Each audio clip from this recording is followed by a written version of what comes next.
তোমার বাবা বলেছিল তুমি আগামীকাল আসবে, আজকেই চলে আসবে, এটা আমাকে জানিয়ে আসতে পারতে। আঙ্কেল আগামীকাল আসলে আমার একটা ছুটি মিস হয়ে যেত, তাই চলে আসলাম। আর এদিকে একটা সুন্দর ক্যাফেও দেখলাম, ছেলেটার নাম জানি কি বললো, রুদ্র। ক্যাফেটার মতো ছেলেটাও দারুণ। তোর সাথে তোমার দেখা হয়েছে? রুদ্র খুব ভালো ছেলে, আমার পরিচিত। সে কর্পোরেট জীবন থেকে ফিরে আসছে, সে কাউকে খুঁজছে। কাকে খুঁজছে? সেটা ওই ভালো জানে। তোমার আবার কি হলো? আসো। এনো, যত্নে রেখো যাতে সব সময় ফুলটা রঙিন থাকে।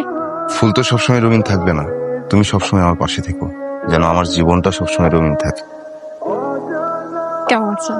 জি ভালো, আপনি কেমন আছেন? জি ভালো। আপনি কি সবসময় এত চুপচাপ? শহরটা নীরবতা পছন্দ করে, তাই চুপচাপ থাকে। শহরটা নীরবতা পছন্দ করে না আপনি পছন্দ করেন? এই শহরে অনেকের গল্প হারিয়ে যায়, শব্দও হারিয়ে যায়, তাই চুপ থাকে। আমি এটা বিশ্বাস করি না, মানুষের গল্প কখনো হারায় না। আপনার গল্পটা কি বলেন তো? আমার গল্পটা অসমাপ্ত, আপনি শুনে আনন্দ পাবেন না, বরং আপনার কৌতূহল আরো বাড়বে।